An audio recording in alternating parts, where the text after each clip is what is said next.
Hello friends, আজকে আমরা class 9-এর model activity task তার ইংলিশ এবং বেঙ্গলির যে কোয়েশ্চেনগুলো সেই কোয়েশ্চেনের সমাধানগুলো করব। প্রথমে আমরা ইংলিশের যে সমাধান সেটা করি।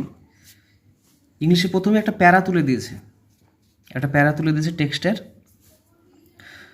প্রথম যে কোয়েশ্চেনটা দিয়েছে, how long it had been raining in Venus. ভেনাসে কতদিন ধরে বৃষ্টি চলছিল। তাহলে ফার্স্ট লাইনের অ্যান্সার দেওয়া আছে, it had been raining for 7 years. যেটা লেখা হয়েছে, it had been raining for 7 years in Venus. প্রায় 7 বছর ধরে বৃষ্টি চলছিল। তারপরে কোয়েশ্চেনটি দিচ্ছে, what was the way of life in Venus. ভেনাসের জীবন ব্যবস্থা কেমন ছিল, ভেনাসের যে জীবন সেটা কেমন ছিল। অ্যান্সারটা লেখা আছে, the days were filled with the gush of water and endless showers. Heavy storms caused tidal waves to come over the islands. 1,000 forests crushed under the rain had grown up 1,000 times to be crushed again. This was the way of life in Venice. এই অ্যান্সারটা হবে এটার। 3 নম্বরটা কি বলেছে, who set up a civilization in the raining world. কারা এই বৃষ্টির পৃথিবীতে মানব সভ্যতা গড়ে তুলেছিল। অ্যান্সারটা কি আছে, in Venus there was located the school room of the children belonging to men and women who came by rockets from earth. তাহলে সেখানে শুক্র গ্রহ, ভেনাস কথাটা হতো শুক্র গ্রহ, সেখানে স্কুল রুমও ছিল সেখানে, এবং কিছু মানুষ রকেটে, কিছু মানুষ এবং মহিলা যে তারা সবাই রকেটে করে শুক্র গ্রহে পৌঁছেছিল, তারাই সেখানে মানব সভ্যতা গড়ে তুলেছিল। অ্যাক্টিভিটি 1-এর কোয়েশ্চেনগুলো কমপ্লিট হয়ে গেল। এবার অ্যাক্টিভিটি 2, ডু ওয়াজ ডাইরেক্টেড। প্রথমটা আমাদেরকে জটিল কম্পাউন্ড মানে যৌগিক বাক্য করতে বলেছে। Opening the get the man came in, এটা হচ্ছে যৌগিক বাক্য করার অর্থ অ্যান্ড, বাট, অর এইসবগুলো যোগ করে আমাদেরকে যৌগিক বাক্য করতে হবে। প্রথমটা আমরা কি করেছি, the man open the gate and came in. মানুষটা গেটটা খুললো এবং ভিতরে আসলো। তারপর যে কোয়েশ্চেনটা বলেছে, he was very sorry and left the place. সে খুবই দুঃখ প্রকাশ করলো এবং জায়গাটা ছেড়ে দিল। সিম্পল সেন্টেন্স করতে বলেছে। সিম্পল সেন্টেন্স আমরা এখানে পার্টিসিপল দিয়ে করেছি, বিং যোগ করে করেছি। বিং কিংবা আইএনজি যোগ করলে, ভার্বের সঙ্গে আইএনজি যোগ করে যদি সিম্পল সেন্টেন্স করা যায় সেটাকে পার্টিসিপল বলছে। Being very sorry he left the place. তারপরটা বলেছে complex, work hard or you may fail. এটা কম্পাউন্ড আছে, অর আছে, মানে অর অ্যান্ড বাট এইসবগুলো থাকলে কম্পাউন্ড হয়। এটা কম্পাউন্ড সেন্টেন্স আছে, আমাদেরকে জটিল বাক্য করতে হবে। তাহলে কি করেছি আমরা, if you will not work hard then you will fail. যদি তুমি কঠোর পরিশ্রম না করো তাহলে তুমি ব্যর্থ হবে। তারপর একটা সিম্পল সেন্টেন্স করতে বলেছে, সরল বাক্য। He was so tired that he could not walk. এগুলো সো দ্যাটের নিয়মগুলো আমরা জানি, TW2 আর TO2 দিয়ে করা যায়। He was too tired to walk. শেষ। এবার আসছে অ্যাক্টিভিটি 3। কি বলেছে, একটা রাইটিং লিখতে হবে, 10 নাম্বার আছে সেটাতে। Your father has to shift to a different district due to his job requirements. মানে তোমার বাবাকে চাকরির কারণে ভিন্ন জেলায় যেতে হচ্ছে। Write a letter to the headmistress or headmaster of your school seeking a transfer certificate. তাহলে তুমি আর সেই স্কুলে থাকতে পারছো না, অন্য স্কুলে তোমাকে চলে যেতে হচ্ছে, তার জন্য তোমার স্কুলের হেডমাস্টার অথবা হেডমিস্ট্রেসের কাছ থেকে ট্রান্সফার সার্টিফিকেট তোমাকে নিতে হবে। এটা আমরা সমাধান করেছি, কিভাবে লিখেছি। প্রথমে আমরা লিখেছি হেডমাস্টার ঠিকানা, to the headmaster Bhogerpur high school, যার যেই রকম স্কুল সেই স্কুলের নাম দেবে সে, ডোমকল মুর্শিদাবাদ। ডান সাইডের তারিখ, সাবজেক্ট কী বিষয়ে আমরা চিঠিটা লিখছি, অ্যাপ্লিকেশন ফর ট্রান্সফার সার্টিফিকেট নেব, তার জন্য সেই বিষয়ে চিঠি লিখছি। তার জন্য সাবজেক্টটা লিখেছি প্রথমে। স্যার বলে শুরু করে কি করেছি, with due respect I would like to inform you that I, নিজের নিজের নাম এখানে লিখে দেবে, ব্যাকেট যেখানে দেওয়া আছে, মানে আয়ের পর কমা আছে, তারপরে নিজের নিজের নামটা লিখে দেবে। Is a student of class 9 of your রেপুটেড school. তাহলে কি বলছে, আমি শ্রদ্ধার সঙ্গে আপনাকে জানাতে চাইছি যে আমার নাম যে নাম সেই নামটা দিয়ে বলবে যে আমি ক্লাস 9-এর একজন ছাত্র বা ছাত্রী, আপনার সেই খ্যাতিসম্পন্ন স্কুলের একজন ছাত্র বা ছাত্রী। I am studying in your school from past 5 years. আমি এই স্কুলে প্রায় 5 বছর ধরে পড়ছি। যেহেতু তোমরা 9-এ পড়ছো মানে প্রায় 5 বছর ধরে পড়ছো।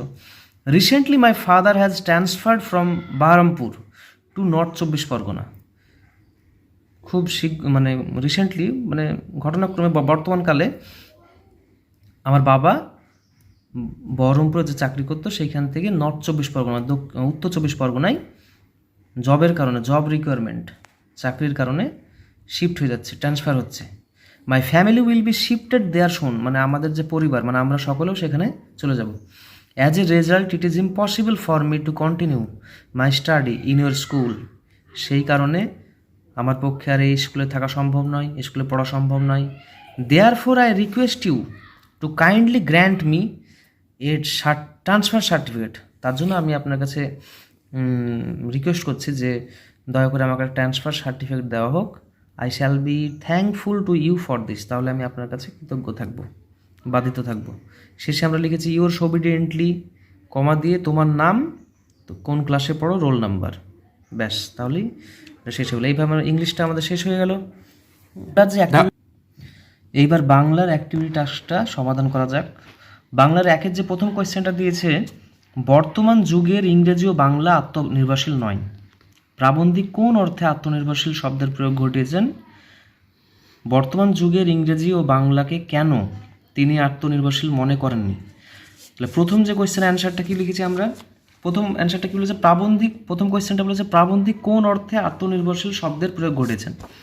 তাহলে আমরা কীভাবে শুরু করেছি? প্রখ্যাত সাহিত্যিক ও ভাষাবিদ সৈয়দ মুজতবা আলী তার নবনব সৃষ্টি, এটা নবনব সৃষ্টি থেকে তুলে ধরা হয়েছে, এটা লেখাটা হলো সৈয়দ মুজতবা আলীর। রচনায় কি বলেছে? ভাষা স্বয়ং সম্পূর্ণতা ব্যাখ্যা করতে গিয়ে আত্মনির্ভরশীল শব্দের প্রয়োগ ঘটিয়েছেন। তারপর যে কোয়েশ্চেনটা সেটা কি আছে? বর্তমান যুগের ইংরেজি ও বাংলাকে কেন তিনি আত্মনির্ভরশীল মনে করেননি? প্রাবন্ধিক সৈয়দ মুজতবা আলী বাংলা ভাষাকে পরনির্ভর ভাষা বলে চিহ্নিত করেছেন। বাংলা ভাষার চাহিদা মেটাতে বাংলা শব্দভাণ্ডার সক্ষম নয়, ফলে তাকে প্রয়োজনে অপ্রয়োজনে বিদেশি ভাষা থেকে শব্দ ঋণ করতে হয়। যেমন শহীদ, খুন, ইমান, আইন আদালত ইত্যাদি প্রচুর শব্দ, আরবি ফার্সি শব্দ আমরা বাংলা ভাষায় গ্রহণ করেছি। পরবর্তীকালে, সরি এটা ভুল লেখা হয়ে গেছে, পরবর্তীকালে ইংরেজি থেকে বা ইংরেজির মাধ্যমে অন্য ভাষা থেকেও শব্দ ধার করেছি। এই কারণেই বক্তা বর্তমান যুগের ইংরেজি ও বাংলাকে আত্মনির্ভরশীল মনে করেননি। এবার 1.2, আমি ঘাসে বসে থাকি। কোন সময়ে কবি ঘাসে বসে থাকেন? তখন প্রকৃতির কেমন রূপ তার চোখে পড়ে। তাহলে প্রথম কোয়েশ্চেনটা কি বলেছে? কোন সময়ে কবি ঘাসে বসে থাকেন? আমরা অ্যান্সার লিখেছি, এটা রূপসী বাংলা থেকে নেওয়া হয়েছে।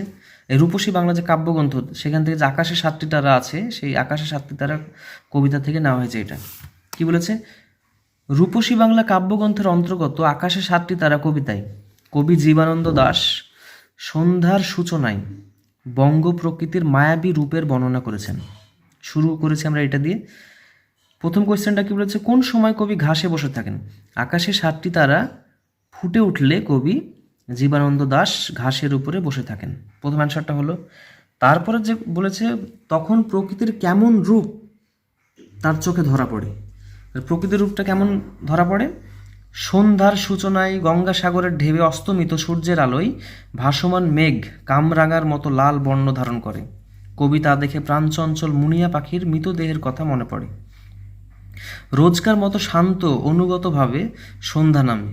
কেশবতী কন্যার ঘন চুলের মতো অন্ধকার কবির চোখে মুখ ভাসে।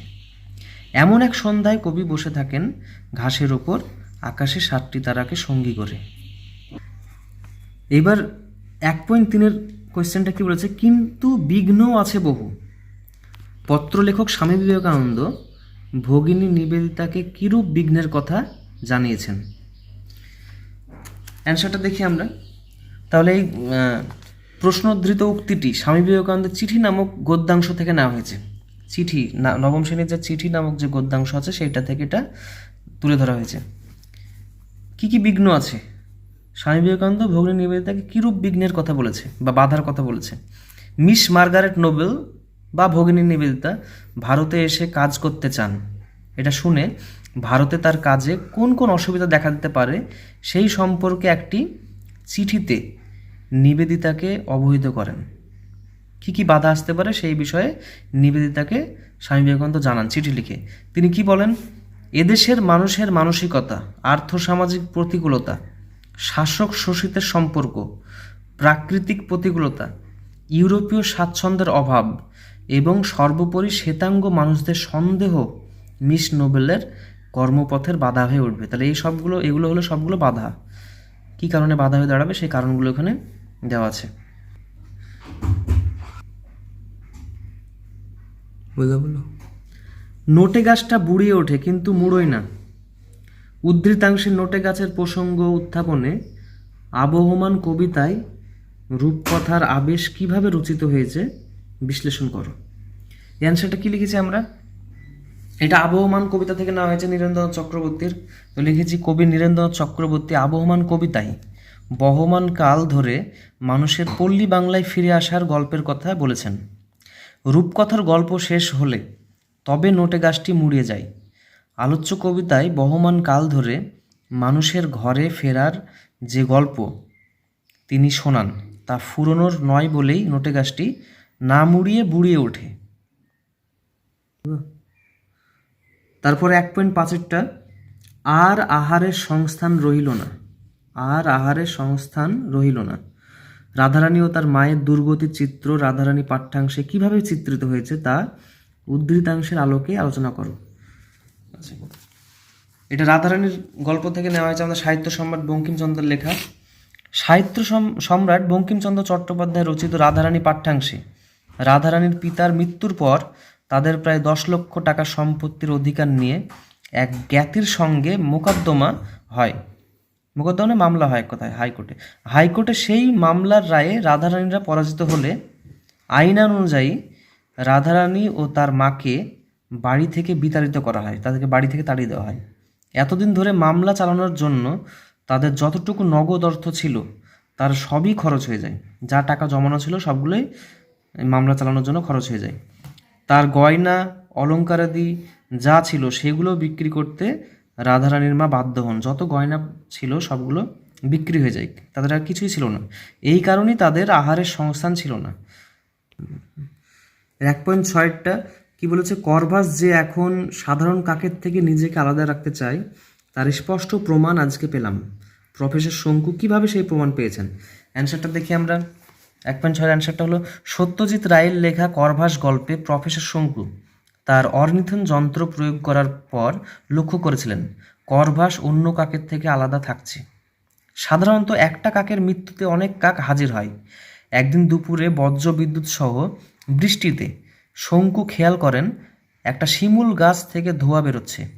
এরপর বিকেলে বৃষ্টি থামার পর প্রকাণ্ড কাকের কোলাহল শুরু হয়। তিনি তার চাকর প্রহ্লাদকে খবর আনতে পাঠালে প্রহ্লাদ জানায় যে বজ্রাঘাটে একটি কাকের মৃত্যু হয়েছে। শঙ্কু দেখেছিলেন এমন ঘটনায় সব কাক যখন বাইরে কোলাহল করছে তখন নিজেকে আলাদা রাখতে করভাস ঘরে বসে এক মনে লিখে চলছে প্রাইম নাম্বারস 2, 3, 4, 5, 7, 11, 13।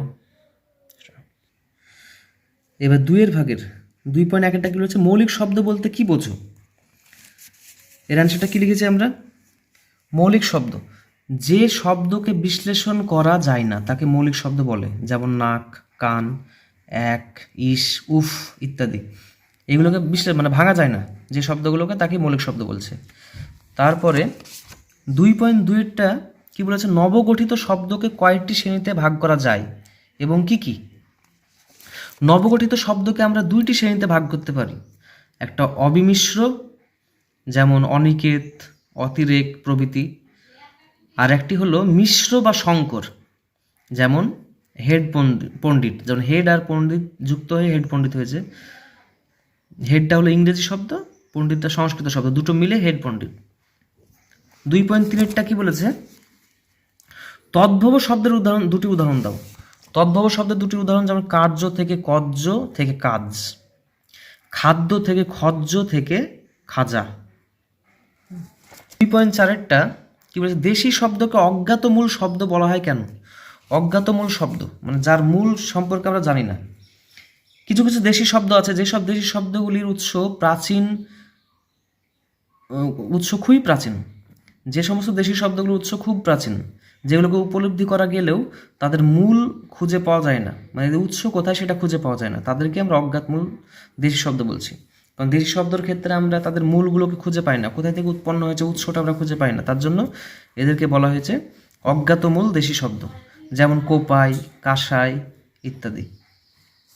2.5-এরটা কি বলেছে, তুর্কি এবং ওলন্দাজ শব্দ ভাণ্ডার থেকে বাংলায় গৃহীত হয়েছে এমন দুটি করে শব্দের উদাহরণ দাও। তুর্কি ভাষা থেকে আমরা কি নিয়েছি?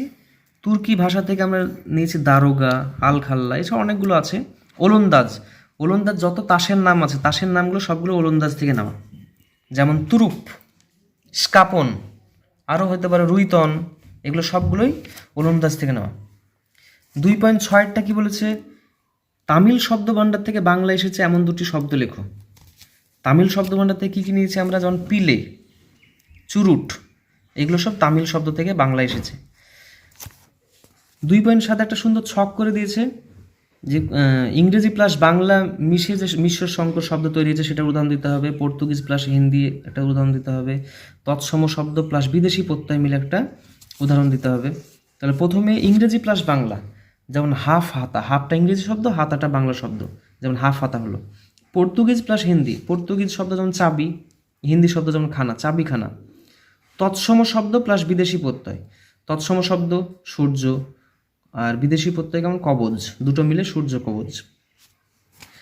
2.8 যে কোয়েশ্চেন সেটা কি বলেছে, ইংরেজি থেকে অনুবাদের মাধ্যমে বাংলায় গৃহীত হয়েছে এমন দুটি শব্দ উল্লেখ করে। ইংরেজি থেকে অনুবাদের মাধ্যমে বাংলা এসেছে যেমন দুটো শব্দ, যেমন নিউজ পেপার মানে সংবাদপত্র বা খবরের কাগজ, নিউজ পেপার। ইউনিভার্সিটিকে বাংলায় বলে কি হয়, বিশ্ববিদ্যালয়। এগুলো আমরা দুটোই ব্যবহার করি বাংলাতে, সংবাদপত্র ব্যবহার করি, বিশ্ববিদ্যালয়কে আমরা বাংলাতে ব্যবহার করি। এবার 2.9-টা কি বলেছে, যোগরূঢ় শব্দের দুটি উদাহরণ দাও। যোগরূঢ় শব্দ বলতে আমরা কি বুঝি, যে শব্দের ব্যুৎপত্তিগত অর্থ এক কিন্তু ব্যবহারিক অর্থ আলাদা, মানে ব্যুৎপত্তিগত অর্থের সঙ্গে ব্যবহারিক অর্থ কোনো মিল থাকে না। যেমন উদাহরণ যেমন প্রথম দিয়েছি পঙ্কজের ব্যুৎপত্তিগত অর্থ কি, যা পাকে জন্মায় বা পাকে জন্মায়, যা যে নোংরাতে জন্মায় যেগুলো। যেমন কি দিয়েছে, পঙ্কজ বলতে আমরা পাকে জন্মায় বুঝি, কিন্তু এর ব্যবহারিক অর্থ কি পদ্ম। পঙ্কজ বলতে আমরা শুধু পদ্মকে বুঝি, কিন্তু এর মানেটা যা পাকে জন্মায়। তারপর আরেকটা যেমন তুরঙ্গমের ব্যুৎপত্তিগত অর্থ কি, তাড়াতাড়ি যায়, যেসব জিনিস তাড়াতাড়ি যায়, কিন্তু ব্যবহারিক অর্থে আমরা তুরঙ্গ বলতে কি বুঝি, ঘোড়া। একসাথে গুণবাচক 2.10-টা কি বলেছে, গুণবাচক বিশেষ্য যোগে একটি বাক্য রচনা করো। গুণবাচক বিশেষ্য যোগ করে কি করেছি, পরস্পরের প্রতি দেশ ত্যাগ করো। দেশ মানে হিংসা বিদ্বেষ, দেশের তলায় দাগ আছে, এইটা হলো গুণবাচক বিশেষ্য, দেশটা বাক্য রচনায় দেখিয়ে দিয়েছি। 2.11-টা বলেছে ক্রিয়া বিশেষণের দুটি গঠন রীতি নির্দেশ করো। ক্রিয়া বিশেষণের দুটি গঠন রীতি নির্দেশ করো। ক্রিয়া বিশেষণ দুটি গঠন রীতি, যেমন বিভক্তি শূন্য হয়, কখনো কখনো ক্রিয়া বিভক্তিতে ক্রিয়ার সঙ্গে বিভক্তি শূন্য হয়, যেমন পরশু আসছেন নিশ্চয়, এর কোনো বিভক্তির যোগ নেই, শূন্য বিভক্তি দুটোতেই, পরশু নিশ্চয়। শীঘ্র আসি নায়ে চর, শীঘ্র, এখানে বিভক্তি শূন্য।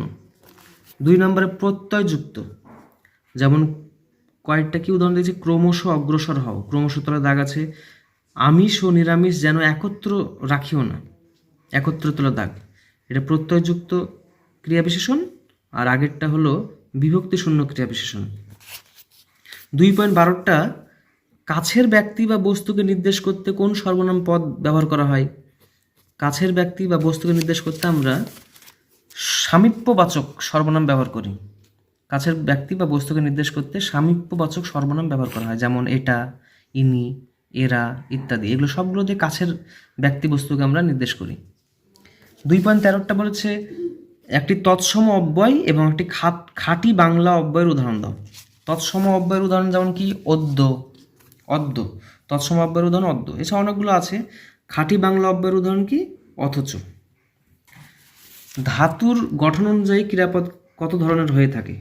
ধাতুর গঠন অনুযায়ী ক্রিয়াপদ 4 ধরনের হয়, যথা মৌলিক ক্রিয়া, সাধিত ক্রিয়া, সংযোগমূলক ক্রিয়া আর যৌগিক ক্রিয়া। এই 4 ভাগে ক্রিয়াপদকে ভাগ করা হচ্ছে ধাতুর গঠন অনুযায়ী। এই ভিডিওতে আমরা শুধু ইংরেজি এবং বাংলার সমাধানগুলো করলাম। এরপরে নতুন ভিডিও পেতে আপনারা সাবস্ক্রাইব এবং লাইক করুন।